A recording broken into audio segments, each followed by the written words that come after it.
さんこんにちは。ハンガリー学生の大輝です。今回は What's in my bag ということで、ハンガリー学生のバッグの中身紹介をしていきたいと思います。それでは早速バッグの中身紹介に移っていきましょう。まず最初に紹介したいのが、こちらの、マンハッタンポーテージの、バックパックになります。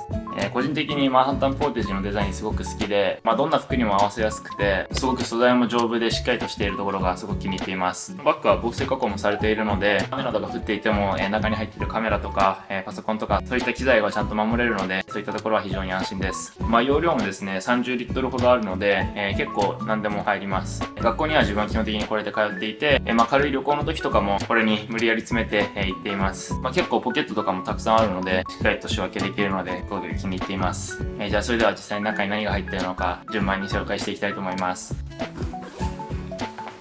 まずはですね、こちらの、PC ケースに、自分は MacBook と、こちらの iPad を、入れています。まずこちらのMacBook から、紹介していきたいと思います。こちらは、M2MacBook Air のミッドナイトカラーになります。自分の一番大事なものと言っても、過言ではないですね。自分は YouTube の編集もこれでやってるので、メモリも 16GB にして、ストレージも 1TB にしました。この MacBook Air の前は、結構古いモデルの 256GB の MacBook Pro を使ってたんですけど、ストレージはね、やっぱ後から拡張できないので、動画編集とかそういった作業をする人は、1TB できればお勧めしたいところであります。MacBook はやはりちょっと値段が張るので、必ずしも全員にお勧めできる商品ではないと思うんですけど、iPhone とか iPad を使ってる方であれば、AirDrop で簡単に写真とか、書類とかそういったものを全て共有できるのはめちゃくちゃ便利なところだと思います。あとなんといってもこのデザインですよね。男心をくすぐるものがありますが、カラーも含めてすごく気に入っています。あとですね、この MacBook の裏には、このモフトのスタンドをつけていて、これがあることでパソコンに高さをつけられるので、タイピングもしやすくなって、目線が高くなって姿勢も良くなるので、すごく気に入っています。じゃあ次は、こちらの iPad Air 第4世代です。自分はこちらは純正ではなくてサードパーティー製のケースをつけていますが、マグネットでね、脱着可能なので、こんな感じで簡単に取り外せるのが、自分は結構気に入っています。やっぱりケースつけるとどうしてもちょっと重くなっちゃうので、手持ちで iPad で読み物をするときなどは、割とパッと外して、こちらの軽い状態で、使ったりすることが多いです。これは自分はコロナの時期に購入したので、3年半ほど使ってるんですけど、もう未だに現役で、使えています。もうこれはもう医学生必須アイテムと言っても過言ではないと思うんですが、医学部の授業で使う、教科書からレクチャースライドからノートまでもう全てこれで一元管理しています。紙の無駄遣いも減らせますし、何より、iPad さえあれば、基本的に何とかなるので、荷物を減らせるっていうのがね、めちゃくちゃ便利です。先ほど AirDrop が使えるという話もしましたが、何気に知られていない Apple 製品のめちゃくちゃ便利なポイントが、同じ Apple アカウントを使っている場合、違うデバイス同士でも、コピーとペーストを別の端末を通じてできちゃうんですよ。これ実はめちゃくちゃ便利で、自分は基本的に iPad と MacBook を勉強の時にどちらも開いて使ってるので、例えば MacBook で調べた画像などをこの iPad のノートの方に直接ペーストできたりとか、また iPad で開いてる別のノートの内容をコピーして、そのまま MacBook で開いてる Notion にペーストできたりとか、AirDrop をせずともこのように連携できるので、めちゃくちゃ勉強効率が上がります。このように自分はこの MacBook と、iPad で、全ての勉強が完結してるんですけど、それが可能になっているのは教科書やレクチャースライドなどが全て PDF として配られているからです。そこで今回はワンダーシェア様が出している PDF エレメントを紹介させてください。PDF を使ったことがない人はいないと思うんですけど、PDF の一つの欠点としては後から編集ができないことですよね。また PDF ではほとんどの場合は検索機能を使用して探したいところを一発で探すことができますが、古い論文やスキャンして作成された資料などに関しては、その機能が使えなくて困った経験とか皆さんありませんか？そういった PDF のかゆいところ全てに手が届くのが、この PDF エレメントになります。PDF エレメントは一言で言うと PDF に必要な機能を全て揃えた超便利なアプリです。このアプリでは PDF の管理や電子署名、下線を引いたり直接書き込んだりコメントを入れたりと、そういった基本的な機能はもちろん PDF の編集機能、OCR の機能、また AI の機能なども使えちゃうんです。今回は自分が特に驚いたこの最後の3つの機能について、簡単に紹介していきたいと思います。ということで、早速紹介したいのが PDF の編集の機能なんですけど、早速実際の画面を使って見ていきましょう。じゃあそれではどうぞ。はい。ということで、こちらが実際の PDF エレメントの画面になります。デザインも非常にシンプルなので、初心者の方でも直感的にすぐ慣れれば使えるようになると思います。まずは PDF 編集の機能を説明するために実際に自分が作ったこちらの解剖学のノートを使っていきたいと思います。医学部だと先輩が作ったノートなどを PDF でシェアしてもらうことが多いです。大体はそれを GoodNote などのアプリにダウンロードして、書き込んだりして使う形になるんですけど、先ほどお伝えした通り PDF は後から編集できないんですよね。なので新しく画像を挿入したい時とかにスペースが足りなかったりとか、間違いを見つけても後から綺麗に訂正できなかったりと、自由にカスタマイズできないのが結構辛いんですよ。なんですが、このアプリを使えばそういったところを全て解決することができます。こちらの編集をクリックして、実際のテキストにカーソルを持ってくるとこのように、文字を選択できるようになります。そしてですね、この状態で、実際のテキストにカーソルを持ってきてクリックするとこのように編集できる状態になります。こうすれば、もちろん元の内容は消せますし、もちろん新しい文章をここに追加することも可能です。このような感じですね。そしてこのアプリのすごいところが、新しくこのように追加したテキストの、フォントが、ほとんど一緒ですよね。こういった感じで、PDF エレメントではアプリが、自動で編集をする際に元々のテキストと全く同じまたは近いフォントを自動で選んでくれるんです。なので間違いを見つけた時や、新しい情報を加えたい時などに、元々のデータを持ってなくても、すぐ簡単に編集ができるので非常に便利です。そしてですね、このように画像も選択して、自由に場所を変えたり、サイズを変えることもできるので、PDF なのに自分で一から、全て編集できるっていうのが本当に素晴らしいです。またですね、この右側の方から Word、画像、Excel、PowerPoint に変換することもできます。なので、形式が指定されている時にも、このように自由に変換することが可能なので、そういった面でも非常に素晴らしいです。はい、続いて OCR の機能について説明していきたいと思います。OCR というのは Optical Character Recognition の略で、画像から文字を読み取る機能のことです。先ほどお伝えした通り、一部の PDF ファイルや、スキャンして作成された PDF などでは、この文字認識機能が使えないことが多々あります。例えばですね、こちらは解剖学の教科書の1ページを携帯でスキャンした PDF になるんですけど、この状態だともちろんただスキャンした画像なので、文字を選択することもできませんし、検索機能でこのように検索しても何も引っかからないです。これ結構致命的で、もちろん全ての情報がどこにあるかっていうのを覚えてるわけではないので、必要な情報にすぐアクセスしたい時とかに結構困ります。また、この状態だともちろんテキストを選択してコピーしてペーストするといったこともできないので、チャット GPT に打ち込んだりとか、検索したりする時とかにも自分で一から打ち直す必要があるので、結構困ったりした経験皆さんありませんか？ですが、この PDF エレメントには OCR 機能が搭載されているので、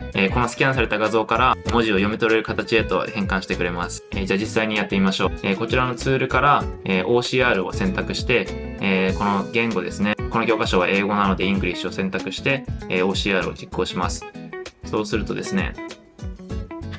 はい、少し時間かかるんですけど、このように操作が正常に完了しましたと出て、この開くを選択すると、このように PDF エレメントが元々のテキストを文字が認識できるような形に変換してくれました。もちろんこの状態にすると、先ほどのように編集をして、実際に文字を選択するとこのように選択できて、文字を消すこともできますし、もちろん足すこともできます。そしてこの状態だと検索も使えるようになるので、このように例えば、Surface と打つと、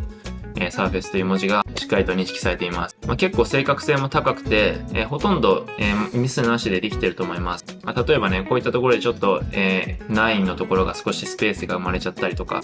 そういった、軽いミスはあるんですけど、全然実用的で使えるレベルだと思います。ただ注意点としては、元々のスキャンされた画像が曲がっていたり、デザインとかが背景に入ってたりすると、しっかりと変換できないことがあるので、そういった点は理解しておきましょう。はい。そして最後に AI 機能について紹介させてください。じゃあこちらの糖尿病に関する論文を開いてみましょう。例えば大学でエッセイやリサーチペーパーなどを書く際に、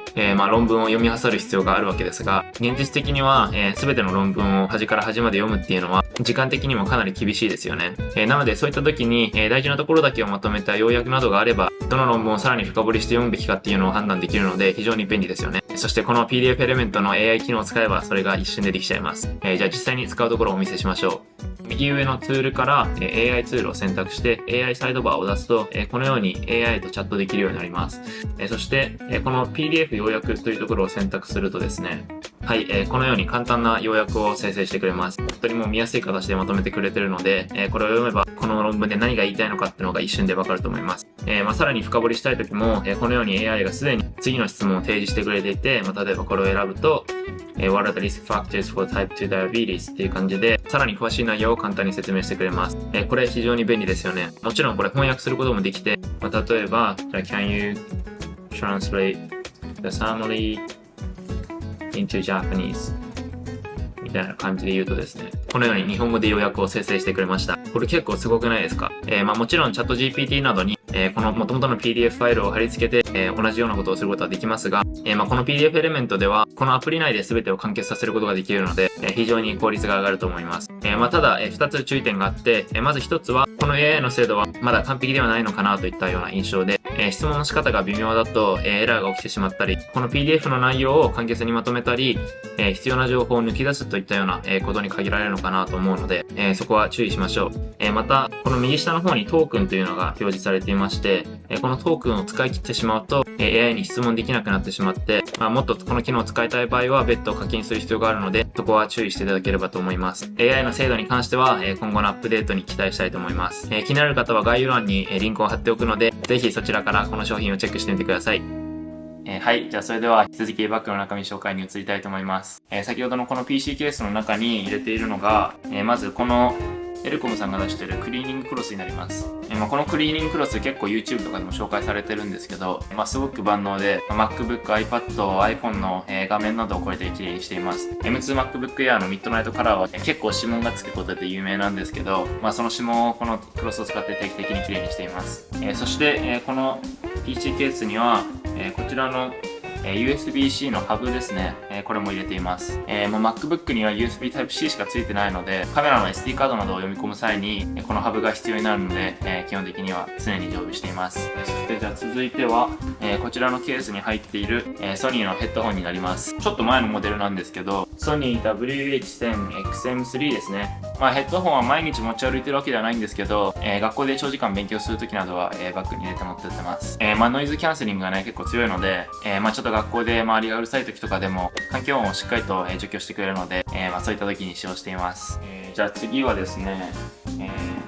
こちらの、手帳になります。これは MacBook と iPad に続いて自分の最も大事なものの一つなんですけど、Google カレンダーとか Notion とか、そういったアプリを使って、スケジュール管理も、試したことあるんですけど、自分の中では直接書き込める手帳が、一番だっていう結論で今落ち着いています。医学部は本当にね、スケジュール管理が命なので、しっかりとこれを使って毎日どの時間に何をするかっていうのをしっかりと分単位でスケジュールして、日々過ごすようにしています。予定ちゃんと決めた日と決めなかった日でのもう作業効率も格段に違うので、日々のスケジューリングをしてない方は本当に心からお勧めします。どうやってプランニングをしているかといったような、動画も作成予定なので、ぜひお待ちいただけますと幸いです。はい。そして次に紹介したいのが、こちらの、ラルフローレンの水筒ですね。これいただき物なんですけど、結構可愛くておしゃれですよね。海外は日本みたいに水道水を飲むことはできないので、基本的には水筒を持ち歩く形になるので、自分はこの水筒を愛用しています。はい。じゃあそれでは次は、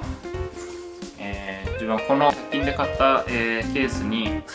充電器類を、ここに入れています。ヨーロッパは日本と規格が違うので、C タイプのものが必要になるんですけど、最初は日本で持ってたやつに変換プラグを使って、使用していたんですけど、そうするとちょっと荷物が増えるってのもあって、しばらくはこっちにいるので、ヨーロッパタイプのものを買いました。これはサムスンが出してるやつなんですけど、ちゃんと、急速充電にも対応したモデルになります。iPad とか MacBook も充電するので、急速充電に対応しているものを買うのをお勧めします。あとそれとケーブルは2本、USB Type-C と、ライトニングの、2つをこれに入れています。全部 USB-C で統一したいところであるんですけど、自分は iPhone USB-C に対応してないやつなので、仕方なくこれを持ち歩いてます。あとこのケースにですね、アンカーさんのモバイルバッテリーも、入れています。これはマグセーフ対応モデルですね。マグセーフのものだと結構充電スピードが遅かったり、充電効率が悪かったりと、ベストな形ではないんですけど、ケーブルを使わずにスマートに、充電できるので、自分は結構気に入って使っています。次はですね、